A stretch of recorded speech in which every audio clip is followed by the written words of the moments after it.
தமிழக வெற்றிக் கழகத்தின் மதுரை மாநாடு மிக எழுச்சியாகவும் சீரும் சிறப்புமாக ஆக்ரோஷத்துடன் நடந்து முடிந்திருக்கிறது. எனவே உங்களில் சில பேர் கேட்டிருந்தீங்கள், நேற்று அதுதானே பரபரப்பான செய்தி, எல்லா இடமும் அந்த பேச்சை பற்றின தான் செய்தி இருந்துச்சு, நான் அதை பற்றி வீடியோவில் கதைக்கலன்னு சொல்லி. ஸோ இந்த வீடியோவில் அதை பற்றி விரிவாக விளக்கமாக கதைப்போம். நேற்று விஜய் அவர்கள் ஆற்றிய அந்த உரையில் சொன்ன விஷயங்களும் சொல்ல தவறின சில விஷயங்களையும் தொகுத்து இந்த காணொலியில் பார்க்க போகின்றோம். தமிழடியான் வேர்ல்டு யூடியூப் சேனலுக்கு உங்கள் அனைவரையும் வருகவென அன்புடன் வரவேற்கின்றேன். இது போன்ற உலக அளவில் நடைபெறுகின்ற முக்கியமான நிகழ்வுகளை ஒவ்வொரு நாளும் தெரிந்து கொள்ள தமிழடியான் வேர்ல்ட் யூடியூப் சேனலை சப்ஸ்கிரைப் பண்ணுங்கள். ஆரம்பத்தில் நான் இன்னும் ஒரு விஷயத்தை உங்களோட பகிர்ந்து கொள்ள விரும்புகிறேன். அதுக்கு பிறகு நேற்றைய மாநாட்டை பற்றி பார்க்கலாம். முதல்ல விஜய் அவர்கள் அரசியலுக்கு வந்தது எனக்கு பிடிக்கவே இல்லை, சத்தியமாக எனக்கு பிடிக்கவே இல்லை.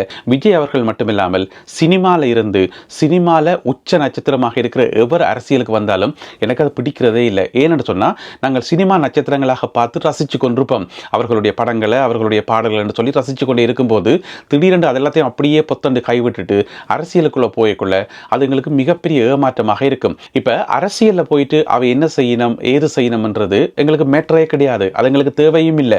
எங்கட பிரச்சனை என்னன்னு சொன்னா, ஒரு சினிமா ரசிகனாக எங்கட நட்சத்திரம், நாங்கள் விரும்பி பார்க்கிற ஒரு நட்சத்திரம் எங்களுக்கு தொடர்ந்து இருக்கணும், தொடர்ந்து எங்களை என்டர்டெயின் பண்ணணும், அதை விட்டுட்டு அங்கால போகக்கூடாதுன்றதான் எங்களுடைய கவலை. இந்த கவலை முதல் முறையாக எங்க வந்துன்னு சொன்னா வடிவேலு அவர்கள வந்தது. வடிவேலு பார்த்தீங்கன்னு சொன்னா 2008ஆம் ஆண்டு 9ஆம் ஆண்டு 10ஆம் ஆண்டு அந்த காலப்பகுதியில் எல்லாம் பீக்கில் இருந்தவர், பீக்கில் உச்சப்பட்ட நட்சத்திரம் வடிவேலு. காமெடியை பார்த்து சிரிக்காத ஆக்களே இல்லை. அதுக்கு பிறகு தேவையில்லாமல் அரசியலுக்குள்ளே போயிட்டு அவற்றை மார்க்கெட்டும் சரிஞ்சு இண்ட வரைக்கும் அந்த மார்க்கெட்டை திரும்ப பெற முடியாமல் வடிவேலு அவர்கள் எவ்வளோ கஷ்டப்படுறார். நாங்களும் நிறைய மிஸ் பண்ணுறோம். எத்தனையோ படங்களில் வடிவேலு அவர்கள் நடிச்சிருக்கணும், எத்தனையோ அற்புதமான காமெடிகளை எங்களுக்கு தந்திருக்கணும், எங்களை சிரிக்க வச்சிருக்கணும். அவருடைய அந்த பொசிஷனை விட்டு இறங்கி இருக்கக்கூடாது. இப்படியெல்லாம் இருக்கும்போது அரசியலுக்குள்ளே போயிட்டு இப்போ என்னண்டா, சினிமா நட்சத்திரமாக இருக்கும்போது ஒருவர் எல்லா அரசியல் கட்சிகளினுடைய ரசிகர்கள், ஆதரவாளர்கள் தானே எல்லாருமே சேர்ந்து ரசிப்பினம், கட்சி பேதம் இல்லாமல் வித்தியாசம் இல்லாமல் ரசிப்பினம். ஆனால் அந்த சினிமா நட்சத்திரம் ஏதாவது ஒரு கட்சியோட போய் ஒட்டும் போது, அந்த கட்சியினுடைய மேடையில் ஏறி உரையாற்றும் போது மற்ற கட்சியை சேர்ந்த ரசிகர்களுக்கு கோபம் வரும், பிடிக்காம போகும் தானே. அதனால அந்த குறிப்பிட்ட சினிமா நட்சத்திரத்தினுடைய மார்க்கெட் சரிஞ்சு கொண்டு போகும். இதுதான் வடிவேலு அவர்களுக்கு நடந்தது. எனவே அவர் சினிமா விட்டுட்டு அரசியலுக்கு போனது ஒரு மிகப்பெரிய கவலையாக இருந்தது. எனவே அப்படி ஒரு அப்செட்ல இருக்கும்போது திருப்பி விஜய் அதுவும் உச்சபட்ச நட்சத்திரமா இருக்கிறார். அவருக்கு எல்லாமே ஆக்ஷன்ல இருந்து, காமெடியில இருந்து, சென்டிமெண்ட்ல இருந்து எல்லா விதமாகவும் ஹிட் படங்கள் கொடுத்து கொண்டு போட்டு திடீரென்று இங்க இருந்து அங்க போகும்போது என்னடா இதுன்னு இருக்கும். ஏன் சொல்லுங்க பாப்போம். சினிமால இருந்து அரசியலுக்குள்ள போற எல்லாருமே வெற்றி பெறது இல்ல. எம்ஜிஆர் வெற்றி பெற்று தமிழ்நாட்டில் முதலமைச்சராக வந்தார்னு சொன்னா எம்ஜிஆர்ன்றது ஒரே ஒரு எம்ஜிஆர் தான். அவரை யாராலும் ரீப்ளேஸ் பண்ண முடியாது. அதுக்கு பிறகு எத்தனையோ நடிகர்கள் அரசியலுக்குள்ள போயிட்டு, ஏன் சிவாஜி கணேசனே கொஞ்ச காலம் அரசியல் கட்சியோடு இருந்தவர் சொல்லி நான் கேள்விப்பட்டேன். அது பிறகு பாத்தீங்கன்னு சொன்னா டி ராஜேந்தர் அரசியலுக்கு போனவர், சரத்குமார் அரசியலுக்குள்ள போனவர், கார்த்திக் அரசியலுக்குள்ள போனவர். யாராவது வெற்றி பெற்றவையா, யாராவது சொல்லிக் கொள்ளும்படியாக பெரிய அளவில் ஜெயிச்சவையான்னு கேட்டா இல்ல. எல்லாரும் போய் கடைசி அரசியலும் இல்லை, சினிமாவும் இல்லை, அங்கேயும் இல்லை, இங்கேயும் இல்லை என்று இருந்தது. எனவே இதெல்லாத்தையும் பார்க்கும்போது விஜயன் அரசியலுக்குள்ள போகணும், எனக்கு அது விருப்பமே இல்லை. அரசியலுக்குள்ள போய் ஒரு தேர்தலில் நின்று தச்சலாதில் தோத்து போயிட்டா திருப்பி மறுபடியும் நடிக்க ஒழுங்கா நடிப்பும் இல்லாமல், ஒழுங்கா அரசியலும் இல்லாமல் அங்கேயும் இங்கேயும் அல்லாடி கொண்டு திரிய போறாரா என்று சொல்லி ஒரு கேள்வி இருந்தது. அந்த கேள்வி காரணமாக, அந்த ஒரு பயம் காரணமாக இந்த விஜய் அவர்களுடைய அரசியலை நான் ஃபாலோ பண்ணவே இல்லை. எந்த ஒரு மாநாடு கூட்டங்கள்லாம் பார்க்கறதும் இல்லை. அந்த கட்சியினுடைய கொடி அறிமுகம், அந்த கட்சியினுடைய பேர் அறிமுகம் எல்லாம் கூட்டங்கள் நடந்தது, எதையுமே நான் பார்க்கல. அதில் இன்ட்ரெஸ்ட்டும் இருக்கல. ஏன்னா எங்களுக்கு வேணும் விஜய் என்ற நடிகர், அவ்வளவுதானே தவிர அவர் அரசியலை போய் என்ன செய்யறாருன்றது தேவையில்லை. ஆனால் நேற்றைய மாநாடு அதில் ஒரு சில மாற்றங்களை கொண்டு வந்திருக்குது. நேற்றைய மாநாட்டில் அவர் ஆற்றின அந்த உரை பார்த்தீங்கன்னு சொன்னா, அவர் அரசியல்ல ஆணித்தரமாத்தான் இருக்கிறார், அவர் தெளிவாத்தான் இருக்கிறார், தெளிவாக எடுத்த முடிவு. இது பின்னடிக்கிறதுக்கோ அல்ல சும்மா இருக்க அரசியலுக்குள்ள போய் பார்ப்போம், வாய்ச்சா வாய்க்குது, வாய்க்காட்டி திரும்பி வருவோம், அப்படியெல்லாம் போன மாதிரி தெரியல. அவ்வளவு ஆணித்தரமாகவும் அவ்வளவு உறுதியாகவும் நேற்றைய அவருடைய உரை இருந்தது. எனவே இப்ப அரசியல்ல ஏதாவது செய்வார் போல கிடக்குது, நின்று நிலைப்பார் போல கிடக்கு என்ற ஒரு நம்பிக்கை வந்திருக்குது. எனவே அரசியலே இருக்கட்டும், சரி நடிக்காட்டியும் பரவாயில்ல, எங்களை நாங்கள் சிவகார்த்திகேயனையும் மற்றாக்களையும் பார்த்துக் கொள்வோம், அங்கே இருக்கட்டும் என்ற மாதிரி ஒரு எண்ணம் இப்ப வந்திருக்குது. ஆனால் விஜய் அரசியலை ஜெயிப்பார் ஆவாரா, முதல்வர் ஆவாரா இல்லையா, இதெல்லாம் வந்து வேற கதை. அது இன்னும் ஒரு சப்ஜெக்ட். அது நேற்றைய மாநாட்டில் வந்து அது வெளிப்படையில். ஆனால் நேற்றைய மாநாட்டில் அங்கே கூடின கூட்டம், அது ஒழுங்கு செய்யப்பட்டிருந்த விதம், அந்த மக்கள் வெள்ளம், அதில் விஜய் அவர்கள் ஆற்றின உரை, சொன்ன கருத்துக்கள் எல்லாத்தையும், அதில் சொல்லப்பட்ட விஷயங்கள் எல்லாத்தையும் கூட்டி கழித்து பார்க்கும்போது ஒரே ஒரு விஷயம் தெளிவாக விளங்குது. விஜய் அவர்கள் தெளிவாக இருக்கிறார். இந்த அரசியல் பயணத்தில் வந்து தெளிவாக இருக்கிறார்ன்றது விளங்குது. எனவே அப்படியான ஒரு மைண்ட் செட்டுக்கு நாங்களும் பெறலாம். இனி அதில் குழப்பம் இருக்கான்னு நினைக்கிறேன். விஜய் என்றவர் ஒரு அரசியல்வாதி. சரியா? சரி. இப்போ நேற்று அவர் ஆற்றின அந்த உரையில பார்த்தீங்கன்னு சொன்னா, அட்டாக் அண்ட் அட்டாக், அப்படி ஒரு அட்டாக் வெளிப்படையாக நிறைய தரப்பை வந்து நேரடியாக பேர் குறிப்பிட்டு அட்டாக். அவருடைய முதலாவது அட்டாக் எங்கே என்று பார்த்தீங்கன்னு சொன்னால் ஆளும் திமுக கட்சியை தான். திமுக கட்சியை வந்து தன்னுடைய அரசியல் எதிரி இவர்கள் தான் என்று சொல்லி வெளிப்படையாக டிக்ளேர் பண்ணது மட்டுமில்லாமல் தமிழக முதலமைச்சர் மு.க. ஸ்டாலின் அவர்களை ஸ்டாலின் அங்கிள் அவர்களே என வர்ணித்து விழித்து நிறைய விஷயங்கள் சொன்னார். கிட்டத்தட்ட 10-15 நிமிஷம் தொடர்ச்சியாக வந்து திமுக மேல கடுமையான விமர்சனங்களை முன்வைத்தார். முதலமைச்சர் ஸ்டாலின் அவர்களை அங்கிள் என வர்ணித்து, நீங்க செய்யறது சரியா, நாட்டில் ஊழலை ஒழிச்சிங்களா, எத்தனையோ முறைகேடுகள் நடக்குது, அதை பார்த்தீங்களா, இதை பார்த்தீங்களான்னு சொல்லி கடுமையான தாக்குதலை மேற்கொண்டார் திமுக மேலே. ஏன்னு சொன்னா திமுக வந்து எங்களுடைய அரசியல் எதிரி என்று சொல்லி அவர் டிக்ளேர் பண்ணார். அதுபோல பார்த்தீங்கன்னு சொன்னா மத்தியில் வந்து ஆட்சியில் இருக்கக்கூடிய பிஜேபி கட்சி மேல அடுத்த தாக்குதல்.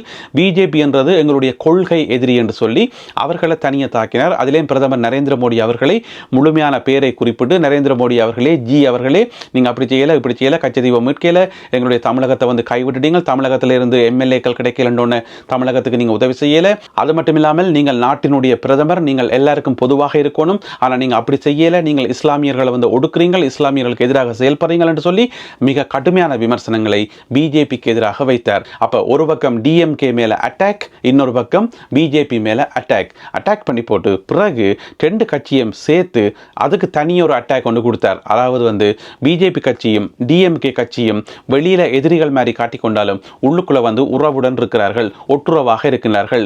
முதலமைச்சர் ஸ்டாலின் அவர்கள் தனக்கு சம்பந்தமே இல்லாத கூட்டத்துக்கு எல்லாம் டெல்லிக்கு போயிட்டு வரார். அப்படி போனதுக்கு காரணம் அங்கிருந்து ரெய்டு வரக்கூடாதுன்றதுக்காகத்தான். சொன்னபடியே முதலமைச்சர் போய் வந்தா பிறகு எந்த ரெய்டுமே நடக்கல, அப்படி இப்படி என்று சொல்லி நிறைய விஷயங்கள் வந்து ரெண்டு கட்சியும் சேர்த்து அட்டாக் பண்ணார். எனவே எங்களுக்கு தெள்ள தெளிவாக விளங்குது என்னன்னு சொன்னா, விஜய் அவர்களுடைய அரசியல் எதிரி வந்து டிஎம்கே, கொள்கை எதிரி வந்து பிஜேபி. அதுக்கு பிறகு அரசியல் விமர்சகர்களுக்கு அடுத்த அட்டாக். நான் நினைக்கிறேன் அரசியல் விமர்சகர்கள் சொல்ற எல்லா கருத்துக்களையும், தொலைக்காட்சிகளையும் யூடியூப்லையும் சொல்ற கருத்துக்கள் எல்லாத்தையும் வந்து விஜய் வந்து கூர்ந்து கவனிக்கிறார் போலக்கு. நிறைய விமர்சனங்களுக்கு வந்து பல் சொன்னார். ஆரம்பத்தில் வந்து இவர் அரசியலுக்கே வரமாட்டார் என்று சொன்னீங்க, இந்த வந்துட்டோம், கட்சிக்கு பேர் வைக்க மாட்டார் என்று சொன்னீங்க, இந்த வச்சிட்டோம், கட்சிக்கு சொல்லி மாநாடு கூட்ட மாட்டார் என்று சொன்னீங்க, கூட்டிட்டோம், இந்த மாதிரி நிறைய விமர்சனங்கள் சொன்னீங்களே, எல்லா விமர்சனங்களையும் நாங்கள் செய்து கொண்டு தான் பாரோம். பக்கத்தில் ஒரு புஷி ஆனந்தை வச்சுக்கொண்டு இவரால் எல்லாம் சாதிக்க முடியுமாண்டெல்லாம் சொன்னீங்க. அந்த விமர்சனங்களை நானே என்னுடைய காதால கேட்டிருக்கிறேன். நிறைய விமர்சகர்கள் அப்படி சொன்னது. விஜயினுடைய கட்சியில இருக்கிறது ரெண்டு பேரும் இருக்கணும். ஒரு ஆள் வந்து விஜய், மற்றவர் வந்து புஷி ஆனந்த். இந்த ரெண்டு பேருமே இருந்தோண்டு என்னதான் செய்ய முடியும் என்று சொல்லி நிறைய விமர்சகர்கள் வந்து இங்க யூடியூப்லையும் தொலைக்காட்சிகளையும் வந்து விமர்சனம் வச்சது. அந்த விமர்சனங்கள் எல்லாத்துக்குமே வந்து பதில் சொல்லியிருக்கார் விஜய் அவர்கள். எனவே விமர்சகர்களுடைய கருத்துக்களை வந்து உன்னிப்பாக கூர்ந்து கவனிக்கிறார்ன்றது தெள்ள தெளிவாக விளங்கிச்சது. என்ன பிரச்சனை சொன்னா, நேற்றைய அவருடைய மாநாட்டுக்கு பிறகும், நேற்றைய அவருடைய உரைக்கு பிறகும் நிறைய விமர்சனங்கள் முன்வைக்கப்பட்டிருக்கிறது. அந்த விமர்சனங்கள் என்னன்றதை இந்த காணொலியினுடைய பிற்பகுதியில் சொல்றேன். எனவே அந்த விமர்சனங்களுக்கும் விஜய் வந்து தன்னுடைய பதிலை சொல்லுவார் அடுத்த முறை என்று சொல்லி நாங்கள் எதிர்பார்க்கலாம். சரி, இப்படியே ஒவ்வொருத்தராக அட்டாக் பண்ணி கொண்டு வந்து அடுத்தது அதிமுகவில் வந்து விஜய் சேருவார் அல்லது விஜயோட அதிமுக சேரும் என்று சொல்லி ஒரு அரசியல் புரசலான கதை வந்து இருக்குது. அதிமுகவில் இருக்கிற ஒரு சில ஆட்களுக்கும் அப்படியான எதிர்பார்ப்பு இருக்குது. விஜய் எங்கட பக்கம் வந்துட்டா நாங்கள் ஈஸியாக வின் பண்ணலாம் என்று சொல்லி ஒரு கல்குலேஷன் இருக்குன்னு சொல்லி அரசியல் புரசலாக கதை அடிபடுது. ஆனால் நேற்று விஜய் கதைச்ச கதையை பார்த்தா அதிமுகவோடையும் சேர்றதுக்கான நோக்கம் இல்லை என்றதை தெள்ள தெளிவாக சொல்லியிருக்கார். என்னென்னு சொன்னால், அதிமுக கட்சியை பற்றி எதிராக சொல்லல, எம்ஜிஆர் அவர்களால் ஆரம்பிக்கப்பட்ட கட்சி, நல்ல முறையில் வளர்ந்து கொண்டு வந்த கட்சி அப்படின்னு சொல்லி அந்த கட்சியை விட்டு கொடுக்கல, கட்சியை பற்றி அட்டாக் பண்ணல. ஆனால் அதிமுக கட்சியில் இப்போ இருக்கிற தலைமத்துவத்தை வந்து அவர் அட்டாக் பண்றார். இப்போ வந்து அவர்கள் பிஜேபியோட கூட்டணி வச்சு பிஜேபிக்கு பயப்படுறதும் ஆர்எஸ்எஸ்க்கு பயப்படுறதும் என்று சொல்லி ஒரு அடிமை கூட்டணியாகத்தான் இருக்கிறார்களே தவிர முதுகெலும்போட இருக்கல. எனவே இவர்களோட போயிட்டு நாங்கள் கூட்டணி வைக்கிறதா, வைக்க மாட்டோம் என்று சொல்லி அதையும் சொல்லியிருக்கிறார். எனவே எங்களுக்கு தெள்ள தெளிவாக விளங்குது என்னென்னு சொன்னால் டிஎம்கேயோடையும் எதிரி, பிஜேபியோடையும் எதிரி, இப்போ இருக்கிற அதிமுகவோடையும் எதிரி. அப்படின்னு சொன்னால் விஜய் யாரோட தான் சேர போறாருன்னு சொன்னால் அந்த கேள்விக்கு விஜய் ஒரு பொத்தாம்பதுவான ஒரு பதில் ஒன்று சொன்னவர். எங்களுடைய கூட்டணி எல்லாமே மக்களோட தான், மக்களுக்கும் எங்களுக்கு தான் நேரடி கூட்டணி என்று சொல்லி அது மேடையில் இருக்கிற மக்களையும் ரசிகர்களையும் சந்தோஷப்படுத்துறதுக்காகவும் மகிழ்ச்சி படுத்துறதுக்காகவும் சொல்ற கதையை தவிர உண்மையான அரசியலில் கூட்டணி வைக்காமல் கஷ்டமோ கஷ்டம். எனவே யாரோடையாவது கூட்டணி வைக்கணும், கட்சிகளை தங்களோட பக்கம் இழுத்துக் கொள்ளணும். என்னதான் மேடையில் மக்களோட கூட்டணி என்று சொன்னாலுமே கூட பிராக்டிக்கலாக அது ஒர்க் அவுட் ஆகாது. எனவே கள யதார்த்தம் என்னன்னு சொன்னா யாரோடையாவது கூட்டணி வைக்கணும், ஏதாவது ஒரு அரசியல் கட்சியோட சேர்ந்து பயணிக்கணும். எனவே எந்த கட்சியோட சேர்ந்து பயணிப்பார் என்றது இங்க இருக்கக்கூடிய மிக முக்கியமான கேள்வி. எடுத்த எடுப்பில் அரசியலுக்கு புதுசாக வர எவருமே எல்லாரையும் எதிரியாக்க கூடாது, அது சரியான பிள்ளை. அவரும் எதிரி, இவரும் எதிரி, இவரும் எதிரி என்று சொல்லி எல்லாரையும் எதிரியாக்கினா அது கட்டாயம் பிழைக்கும். எனவே அந்த நுட்பம் விஜய் அவர்களுக்கு தெரியும் என்று நான் நினைக்கிறேன். எனவே போக போக என்ன விதமான முடிவுகளை எடுக்க போறார் என்பதை நாங்கள் பொறுத்திருந்து பார்க்கணும். ஆரம்பத்தில் ஒரு சிங்க கதை என்று சொன்னவர், ஒரு சிங்கத்தினுடைய கதை சொன்னவர். அந்த சிங்கத்தினுடைய கதையில சிங்கம் தனியத்தான் இருக்கும், தனியாக வேட்டையாடும், சும்மா சும்மா செத்து போன மிருகங்களை போய் வேட்டையாடாது அப்படி இப்படி சொல்லி சொன்ன விஷயம் நான் தேவைப்பட்டா தனிச்சும் நிப்பன், எல்லாருடையும் கூட்டணிக்கு போகணும்னு அவசியம் இல்லை, தேவைப்பட்டா நான் தனியாகவும் நிப்பன்றதை மறைமுகமாக சொன்னதாக ஒரு சில ஆய்வாளர்கள் சொல்லியிருக்கிறார்கள். அதில் உண்மை இல்லாமல் இல்லை. சரி, நேற்று விஜய் அவர்கள் மதுரை மாநாட்டில் உரையாற்றின பிறகு என்னதான் அதில் அரசியல் விமர்சகர்களுக்கு அவர் நிறைய பதில்கள் சொன்னாலுமே கூட அதுக்கு பிறகு கூட நிறைய அரசியல் விமர்சகர்கள் பல பல கேள்விகளை எழுப்பியிருக்கிறார்கள். அதிலிருந்து ஒரு சில கேள்விகளை பார்ப்போம். இப்போ விஜய் அவர்களுடைய உரை நல்ல ஆக்ரோஷமாக இருந்தது, சென்டிமெண்டாக இருந்தது, நகைச்சுவையாக இருந்தது, ஆணித்தரமாக இருந்தது, தீர்க்கமாக இருந்தது, வெளிப்படையாக இருந்தது என்று சொல்லி எல்லா விதமான விஷயங்களும் கலந்த ஒரு கலவையாக இருந்தது. நடுவில் பாட்டொண்டு வேற பாடினார். எனவே எல்லாம் கலந்த ஒரு கலவையாக ஒரு மசாலா படம் பார்க்குற மாதிரி அவ்வளவு சூப்பராக இருந்தது அவருடைய உரை. வந்த மக்கள் கூட்டம் எல்லாமே ஆக மொத்தத்தில் நேற்றைய கூட்டம் மிகப்பெரிய ஒரு சக்சஸ்ஃபுல்லான கூட்டம், அதில் எந்த விதமான குறையுமே இல்லை. அது மட்டும் இல்லாமல் இன்னொரு விஷயம் என்னென்னு சொன்னால், இப்போ நேற்றைய கூட்டத்தோட உடனே முதலமைச்சராக வந்துடுவார் அல்லது எதிர்க்கட்சி தலைவராக வந்துடுவார் என்று சொல்லி அப்படி நாங்கள் முடிவெடுக்க முடியாது. ஆனால் அங்கே இருக்கக்கூடிய ஏனைய கட்சிகள் யோசிக்கணும், விஜய் அவர்கள் வளர்ந்து கொண்டு வாரார், அரசியலில் நல்லா கால் பதிச்சு கொண்டு வாரார், தன்னுடைய இடத்தை நல்லபடியாக பதிச்சு கொண்டு வாரார். இந்த ஒரு வெற்றிகரமான மாநாட்டுக்கு பிறகு அடுத்ததாக மகளிர் மாநாடு நடக்கலாம், இளைஞர் மாநாடு நடக்கலாம், வேறு வேறு மாநாடுகள் நடக்கும். அதிலே நிறைய கூட்டத்தை கூட்டி அப்படியே போய் கொண்டிருக்கலாம். எனவே எப்படியான வாய்ப்புகள் நிறைய இருக்குது, அப்படித்தான் போக முடியும். எனவே ஏனைய அரசியல் கட்சிகள் வெளிப்படையாக வெளியில் சொல்லாட்டியும் கூட வெளியில் சொல்லுவினம் விஜய் அரசியலுக்கு வரதால எங்களுக்கு எந்த விதமான பிரச்சனையுமே இல்லை என்று சொல்லி, ஆனால் உள்ளுக்குள்ள ஒரு உள் கல்குலேஷன் ஒன்று இருக்குன்னு தானே, அந்த கல்குலேஷனில் விஜய் அவர்களை முக்கியமான ஒரு இடத்துல வைக்கணும். விஜய் அவர்களுடைய வருகை மிக முக்கியமான ஒரு மாற்றத்தை ஏற்படுத்தும், கடுமையான ஒரு டஃப்பாக கொடுக்கும்ன்றதில் எந்த விதமான மாற்று கருத்தும் இல்லை. இதை தமிழ்நாட்டில் இருக்கிற எல்லா அரசியல் கட்சிகளும் உணர்ந்து கொள்வார்கள் என்றது மறக்க முடியாத உண்மை. நேற்றைய மாநாட்டுக்கு பிறகு அதை இன்னுமே உறுதிப்படுத்தப்பட்டிருக்கிறது என்றதான் அசைக்க முடியாத உண்மை. சரி, இப்போ எழுப்பப்படுற கேள்வி என்னென்று சொன்னால், விஜய் அவர்களுடைய நேற்றைய மாநாட்டில் எல்லாமே இருந்தது. ஆனால் முக்கியமான ஒரு விஷயம் இருக்கேல, அதுதான் டேட்டா, புள்ளி உரம் இருக்கையில். பொத்தாம் பொதுவாக அது சரியில்லை, இது சரியில்லை, அவர் சரியில்லைன்னு தான் சொன்னாரே தவிர புள்ளி விவரத்தோட சொல்லல. உதாரணமாக பிஜேபி முஸ்லீம்களுக்கு எதிராக செயல்படுது என்று சொன்னவர் தானே. ஆனால் அதுக்கு என்ன ஆதாரம், அதுக்கு என்ன புள்ளி விவரம், எத்தனை முஸ்லீம்கள் பாதிக்கப்பட்டார்கள், எத்தனை முஸ்லீம்களுக்கு என்ன நடந்தது, ஏது என்ன என்று சொல்லி டீட்டெயிலாக சொல்லல என்று சொல்லி ஒரு விமர்சனம் முதலாவது. ரெண்டாவது தமிழக மீனவர்கள் இலங்கையில் பாதிக்கப்படினம், எனவே அதுக்கு மத்திய அரசாங்கம் நடவடிக்கை எடுக்கல என்று சொன்னால், முதல் காங்கிரஸ் ஆட்சியில் இருக்கும்போது 800 வரையான தமிழக மீனவர்கள் இலங்கை கடற்படையால் கொல்லப்பட்டார்கள், காங்கிரஸ் ஆட்சியில் இருக்கும்போது. ஆனால் இப்போ இருக்கிற பிஜேபி ஆட்சிக்கு வந்த பிறகு ஒரே ஒரு தமிழக மீனவர் மட்டும்தான் கொல்லப்பட்டிருக்கிறார். இத்தனை வருஷ காலத்தில் ஒரே ஒரு தமிழக மீனவர் மட்டும்தான் கொல்லப்பட்டிருக்கிறார். எனவே விஜய் பொத்தாம் பொதுவாக சொல்லிட்டார், ஆதாரமாக சொல்லல என்று சொல்லி. எனவே விஜய் அவர்கள் அதிலேயும் டேட்டா சொல்லல, புள்ளி வரம் சொல்லாமல் பொத்தாம் பொதுவாக எங்களுடைய மீனவர்கள் பாதிக்கப்படுகிறார்கள், மத்திய அரசு பார்த்து கொண்டு சொல்லி பொத்தாம் பொதுவாக சொல்லிட்டார் என்று சொல்லி ஒரு விமர்சனம் ஒன்று பார்த்தேன். அது மட்டும் இல்லாமல் தமிழகத்துக்கு மத்திய அரசாங்கம் எதுவுமே செய்யல, ஒன்றுமே செய்யல என்று சொல்லி விஜய் சொன்னவர்.